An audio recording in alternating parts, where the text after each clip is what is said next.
Got it. All right, there we go. Hey, Johnson. Hello. Good evening from Seattle. Good morning from Taiwan. Yeah. Um, cool. So, this is, yeah, I guess we're recording now for the Microsolidarity channel, and yeah, don't know what it will look like, but hey, let's give it a shot. Um, I suppose this sort of came out of a message you made in the Microsolidarity Discord. I don't know, it was a few days ago or something like that, and I saw that and go, wow, that is interesting in many different ways, and I wanted to learn more about many of those things. But how long you've been on the like nomadic lifestyle for like 3 years now or something? What's that about? Yeah, about 3.5 years. I quit my job in like October 2019, so a little bit before COVID. Um, yeah, and there's a shorter answer, there's a very long answer. But essentially, like, yeah, the shorter answer is something like I had gotten a taste of backpacking when I graduated from university, and kind of really fell in love with it. And I was like, man, I'd really love to have an opportunity to do this longer term. And it ended up being in 2019 that things at work were kind of winding down and not really going the way that I wanted. And I had been lucky to be able to save up a decent amount of money. And so I decided and I convinced my, well, now ex-partner to quit with me. And so we hit the road with the intention of kind of traveling the world. And it's sort of panned out that way, mostly panned out that way. Yeah. Yeah. I how many countries have you been to in that time? In that time, I mean, I think in total I've been to like 50-ish, probably like half of them in the last, more than half of them in the last few years. Dang. Yeah. All right. And so does that connect then, or you're talking about loneliness and crewing in the Discord, and was that kind of where it came into contact and we were seeing people who were similarly like traveling or nomadic and they were experiencing loneliness in the midst of this? Yeah, so it's kind of like two parallel tracks, like where one is like, yeah, like I was on the road. I've done I've done some traveling even before. And I've always been particularly interested in like getting to know and understand like people who were on the road for a longer time and like kind of understand like why, like what do you do, like how do you motivate, like what drives you, and like why are you, like what's the whole thing, like what. um yeah, and it was interesting to notice. Yeah, I think I consistently noticed in people who were on the road for a long time, that yeah, that loneliness was a thing, that there was this constant like kind of seeking of like a partner or like community, or like the inverse of it, of like, oh, like I just hate people, like I just want to be alone. But like kind of in a way that suggested maybe there was a little bit of bitterness there, like vibe reading wise, and of course I can't speak for anyone, but like at least that was a sense that I got. um yeah, and then in parallel, I would say basically the majority of my life I've lived in like desperate fear of being alone. Like, don't be alone at all costs. This is only something that started shifting in the last half year or a year or something. um but yeah, so like loneliness and how to be not lonely is something that's always been like fairly top of mind. um and yet, like, how I came to microsolidarity was a bit of like, fluke isn't quite the wrong word, but like just, it was like I had gotten like started dabbling in effective altruism as like oh, like maybe this is something that I would want to do in the future. um and there I met a guy named Jared, who I think um Mm-hmm. who was also a software engineer that had quit his job, and I was like, we should talk. And then we did, and we like just really hit it off. And so he's the one actually who introduced me to microsolidarity. And Mm. so for several months, like more than half a year, like close to a year, I was in a crew with him that he had started. And that was just like a thing that I just, like a random thing that I kind of did. I was never like I was by far the least consistent member of that group, I think, being on the road, hard to schedule calls and be regular, like from like hitchhiking in Chile, and there's like no internet. Like there's only so much I can do, right? Um, but over time I started to like notice how it was affecting me, like positively, like influencing me, like just the practice of doing rotating case clinics with the same group of people over an extended period of time, Mm-hmm. like started catalyzing shifts in me that were like were really meaningful, especially given like some of the subconscious undercurrents in my life of around like basically like my relationship with my mom and really wanting that to improve. And in like these crews and case this crew and these case clinics, I was like listening, I was reflecting, I was like learning how to like share without giving advice, and like respecting like how other people like, like live their lives, and how to rotate, and how like share leadership, and how to like make requests for help, and like kind of all this stuff. Yeah. That was really enriching for me personally, in a way that I was like, oh, like I would love to share this with other people. And so that's kind of actually, I think, like how I started, like, oh, like I have a bunch of friends who I think like would benefit from this the same way that I've benefited from this. And so I like started a few crews kind of along that line around just Uh-huh. like, yeah, like kind of emotional support, but more almost like personal development, like how to talk about feelings. Like myself and most of my friends, like growing up, and in university and whatever and career and stuff, like lean much more left-brained, engineering types, like academic types, right? Right, Professional right. types. And so that was kind of the start of it. But then over Okay. time, I kind of like was starting more and more of these, and I was like, wait, like I just feel like a lot of belonging. Like I just don't feel as lonely. Like this is really cool. Like what's up with that? And then so I kind of like only recently started kind of putting two and together of like, wait a second, like I am like deeply embedded in this lifestyle, and like I'm doing this thing that's like clearly solving a problem of mine, and I'm pretty sure it's a problem over here too. Like, Hmm. is there a so I've only started Mm-hmm. like very nascently trying to like think about like, oh, like what is there if there is any. Yeah. Yeah. And how does this work? Well, I definitely know firsthand like the power of a good case clinic, and the power of I don't know, like a really supportive group of people who are there to hear and understand and support each other, and doing those rotating case clinics. Like that's powerful stuff.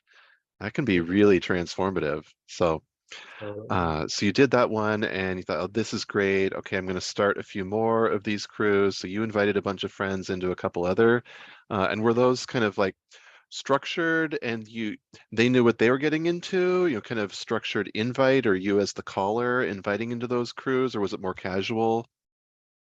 yeah, I was the caller. And I would say like actually like I learned some like lessons in like what not to do as a caller in that phase, because that was the first one that I did was with three of my closest friends, who I had been like co-living together with for several months. Um, and I went into it with like almost like a clear agenda of what I wanted it to look like. Yeah. That did not exactly map to what they wanted. Um, and so the way that it ended up going, like I ended up feeling actually like some regret around, because like I kind of like was like, this is how it's got to be, and like we're doing it wrong, and like and then people, they were like, we don't want to do this anymore. Mm, That was kind of a blow for me. Yeah, that was a kind of a difficult one, for me to swallow, and it took, I'm actually now in one with two of those three people, like, and I like kind of made, there was a whole process of like making amends and being like, hey, like actually like that's really not how I wanted to show up, and like here's why I showed up that way, and like that's really not, you know um and so it was a learning process, actually, I would say, of like how to call crews. But yeah. yes, they were friends that I had known for substantial amounts of time, like Yeah. years. Okay. And so you kept picking up crews, and how many are you up to now? I'm in like 10-ish. I don't know if Uh, anyone else that is it. Like I think most normal people are just in like one or two, but they're consistently value adding for me, which is why I keep adding them. mm-hmm. I'll probably stop, or I probably won't add like a ton more, but um, Yeah. What are all of these similar frequencies, or just, how do you find time for all of them in the first place?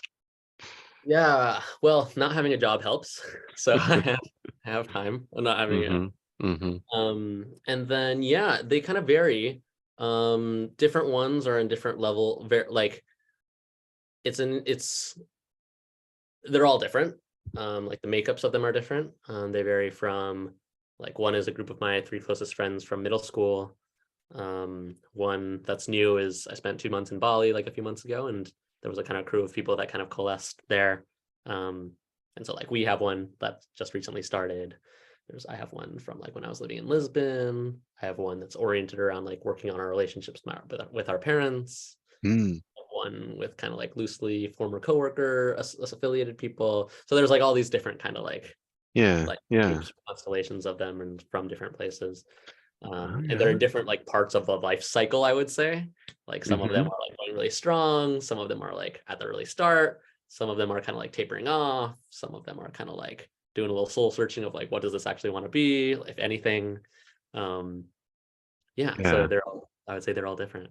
Yeah. Everything's got its own life cycle there. Okay.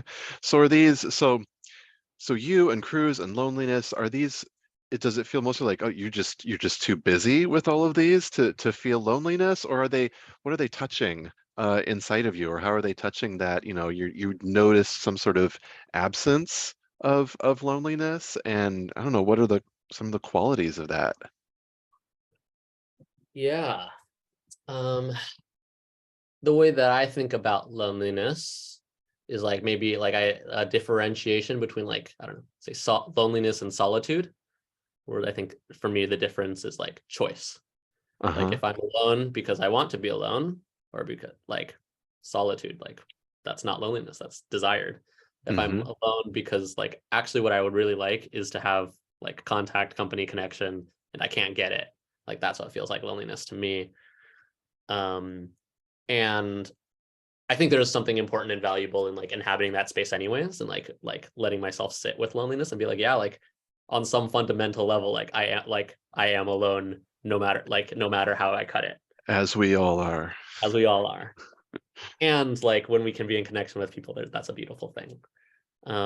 And so like I would say in some ways, like a culmination of these kind of crews and like the relationships that I've and friendships that I've like cultivated over the last few years has been like, so I'm currently in Taiwan and I came with the intention of like cultivating my relationship with my parents.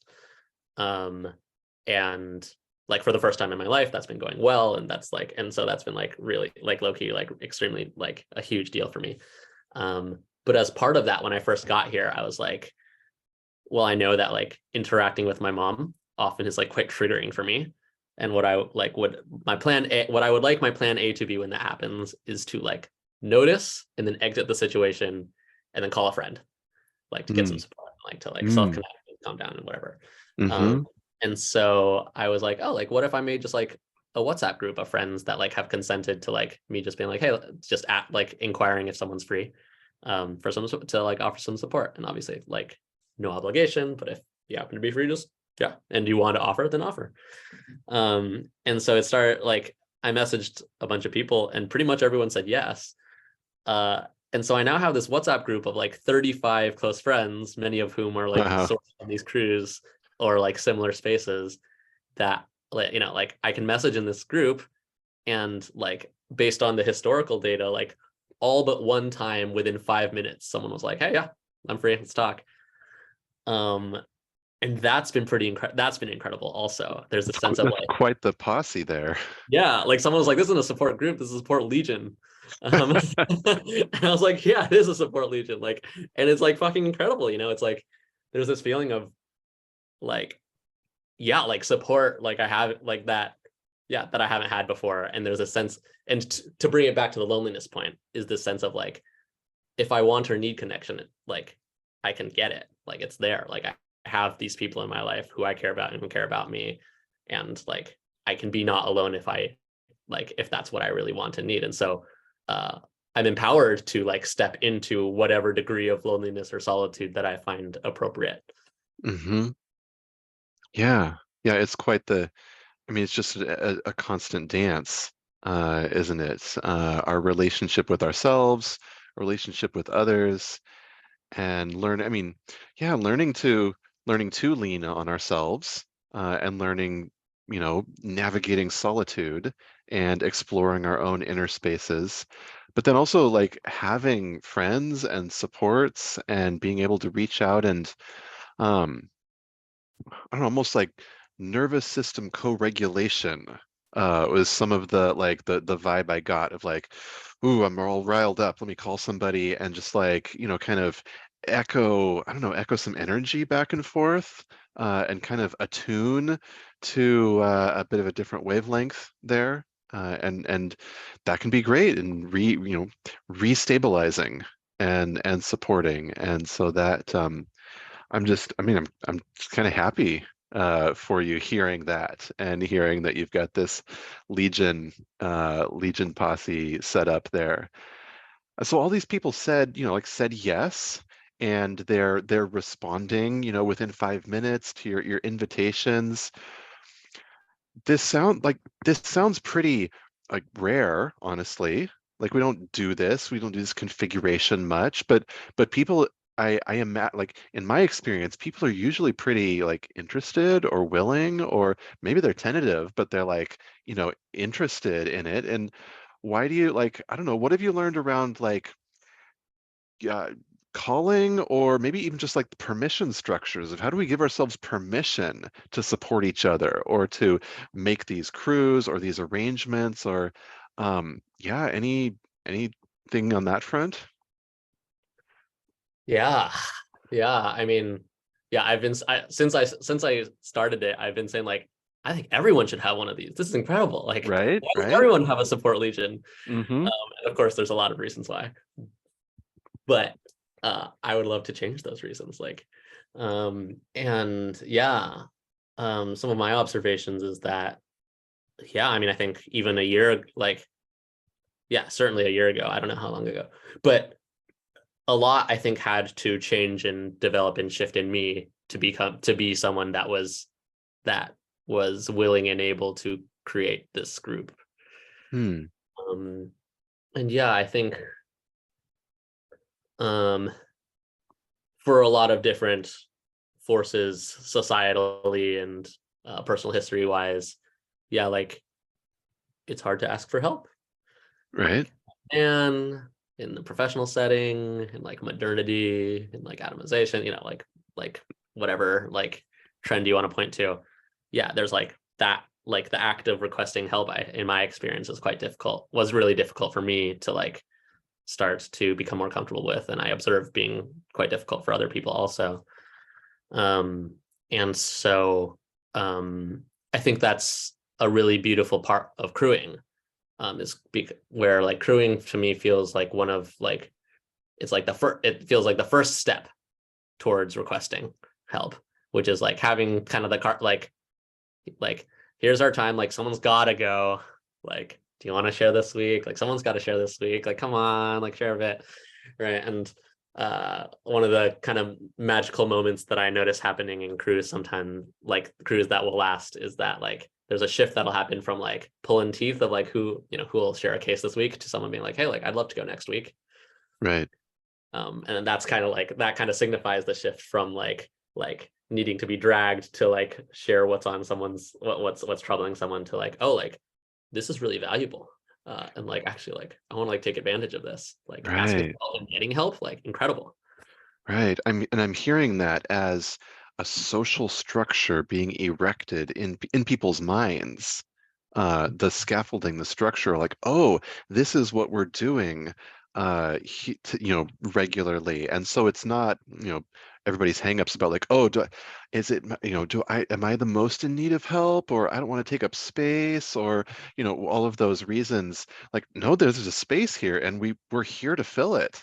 And so like, yeah, and we're taking turns, and who's, but the scaffolding, the structure, the norms, the culture around that. Absolutely, what you're pointing at is, I mean, I found a big dichotomy, say in intentional society or other places where there's kind of that possibility of supporting each other.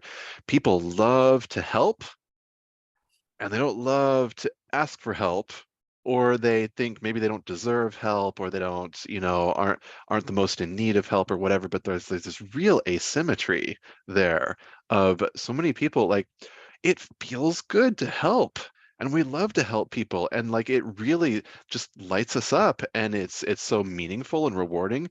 But anyways, but what flip it around, and then suddenly we're like, oh no, no, I'm fine, right? Oh, I don't want to take up the space, whatever. Um so you've been seeing people that sort of click for people. Yeah, um yeah, yeah. not everyone and not every crew, but like all of those are different, but Right, often right. enough that's like in a way that's like pretty like cool for me to see because I went through that same shift myself at one point, right? And so yeah. Yeah. Yeah. Are you seeing any patterns with so many of these? Are you seeing any patterns of like who is able to kind of like see that and embrace it and really step into it? Or are there other people who kind of like, ooh, this is too I don't know, deep or vulnerable or for me and nope out of there? Or Yeah, I mean, hmm. Obviously, I certainly noticed differences, and I don't think I have enough granularity into everyone's like inner world to say to like really say. mm-hmm, Um, yeah, I would imagine different people have different like, yeah, different kinds of blocks, different specific like personal histories, different whatever. mm-hmm. Um, in a way that's like hard for me to generalize. Um, Let me see if I can think of it, if I noticed any patterns though. Or in general, if somebody is, close enough to you or if somebody says yes, uh, is it a pretty safe bet that they're going to have a pretty good time and get something out of it? Like I would assume so. Yeah, so it kind of depends a bit on how the initial like invitation is made, right? Where like the more high commit, like the more like high expectations, I guess the initial invitation is like the more no's, but higher like signal maybe of the yes or something Ah, like, so for example, uh, actually, I'm not actually sure that that makes that huge of a difference either. What I hmm, was gonna say is something around for example, like I'm in one that was kind of around like the working on our relationship with our parents, and like in the initial like kind of intro call, we kind of were like fairly clear about like, yeah, like this is like we want like the intention of this is to be pretty like serious and like to really like tackle this. Um and that one actually struggled. That one's currently in like a like like feeling out like what does this want to be sort of place right now. mm-hmm, Versus some of the ones at this point, how I start them is like hey, like let's jump on a call and like just scope out some vibes, feel it out. If we like each other, like here's like my suggestion for kind of like 5 weeks, we do this and then reassess. Um, and yeah, and then that has kind of a range of like some flounder, some flourish. right. Okay. I But you've kind of got haven't a found a pattern, I don't think. Like I okay. can't think of one. But you've got a little bit of a best pattern routine there of like sort of graduated steps of invitation and Mhm. testing it out, trying it out, um, find the connection or the vibe, and then the like, hey, what if we do 5 of these kind of proposal? Yeah, yeah. So it's it's easiest. I know, like one kind of obvious observation is that it's easiest when everyone already knows each other, right? So like Right? this Bali one, like we were hanging out for a few weeks, so it was like obvious. Like Mm, that invitation was very like easy. It was like mm-hmm. we just keep hanging out, but just virtually every week or two, you know. Versus some are like pulling like individuals where it's like, oh, like these people might like each other, and so there's a bit of a whole like different people are like coming in like with different levels of knowledge or expectation, and there's a bit of a like kind of like negotiating sort of thing where it's like trying to be as transparent about my own knowledge and expectations as possible, which end up usually being like, I don't know, like like until we get on a call with each other. And so generally the thrust of it is kind of like, yeah, like here's some experiences I've had in the past with crews, and I have no idea how this one will come together until we're actually together. And so like, what do you think about just jumping on a call and see, and we can see, is kind of the vibe that ends up going. Yeah. Yeah. Okay. Yeah, I guess usually there's at least one person that knows everybody, and Right. maybe it's a bit of a hub and spoke, but right, Yeah. right. But if nobody else knows each other, then there's a whole like n squared, Yeah. of relationships for people to, suss each other out and do all of that trust dancing. Hmm. Totally. Hmm. Yeah. Huh. So is this 10 crews, is this an intense, period in your life? Do you anticipate looking back on, or is this a new normal for you? Or what do you think is a good steady state? Yeah. Let's see. So most of my crews have gone to more like kind of bi-weekly. And so I'm looking at like what, like I don't know, an hour every day or two. Which Yeah. actually feels like a pretty like I Uh-huh. like this feels totally sustainable to me. Like I imagine, like I can imagine even if I had a job, like a full-time job, like an hour of like connection, an hour, hour and a half of connection or support every day or two, like actually feels probably quite nourishing. Yeah. Uh, Uh-huh. yeah, I guess impossible. Like this is hypothesizing, but I imagine some like yeah, I could see. I like maybe I would cut down a few, but like 10 doesn't feel onerous at all. Right. It's not Right. current.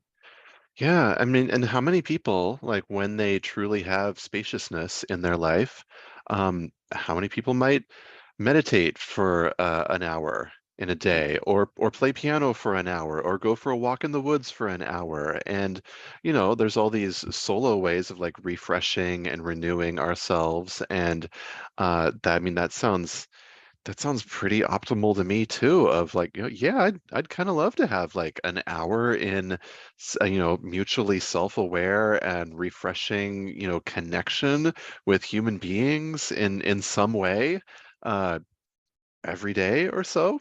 Maybe not every day, but like, yeah, I could use a lot of that. Yeah. Yeah. And my sense is most people could. Like, I don't want to speak for anyone else, but yeah, like Right. like we're humans are social beings, like that's it would be weird. Like it's yeah. Yeah. Yeah. Um, I guess yeah, maybe we'll wrap this up here in a bit for I guess for anyone listening and who's feeling like jealous, of like, oh man, that guy's got it good now. Like, I wish I had one crew, or let alone 10 or whatever. But I don't know. What if anything? I don't know. Closing in any closing advice for anybody who wants this for themselves? We're here thinking like, gosh, everybody should have this. And are there any blockers? Is it a just do it advice, or yeah, what would you say to anybody?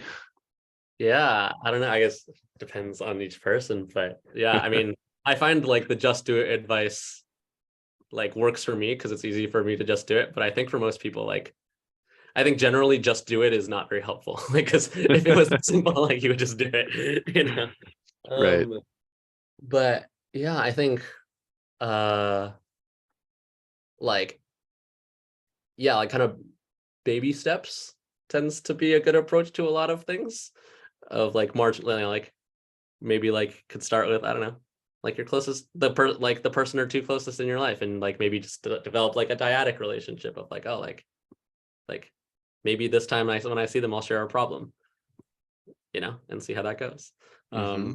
and maybe like and go from there like maybe with your next closest friend and then like maybe you can try and introduce them and then like and then if that works then you got three people like that's a crew and then like so yeah I feel like starting small is a good place is yeah is a good move um Yeah. Yeah. or if you're maybe like so where I was like when I quit my job was like I had a lot of acquaintances I would basically say I had a lot of acquaintances and not a lot of like close friends like I had a few close friends um but yeah I guess it's the same thing right like just kind of like testing the waters of marginally increasing like vulnerability and intimacy and emotional whatever it is with kind of everyone you interact with and kind of just like take note of who seems receptive and who doesn't and then go from there. That would be Yeah. another way to do it. Yeah. Which I guess there's that hump of, well, you've got to start somewhere, and there's got to be a bid, or a bit of vulnerability Yeah, coming into it someone's got to in jump off the some cliff. place. Yep. Yeah. Yeah, yeah, and hopefully we can choose smaller cliffs at the start. Mm-hmm. Mm-hmm. Yeah, Yeah. Um, well, cool. Shall we cool. shall we ship Yeah, that I out? like it. Ship All it. right. Sounds good. I'll Like hit sounds good to me. I'll hit the button. Sweet. Cheers.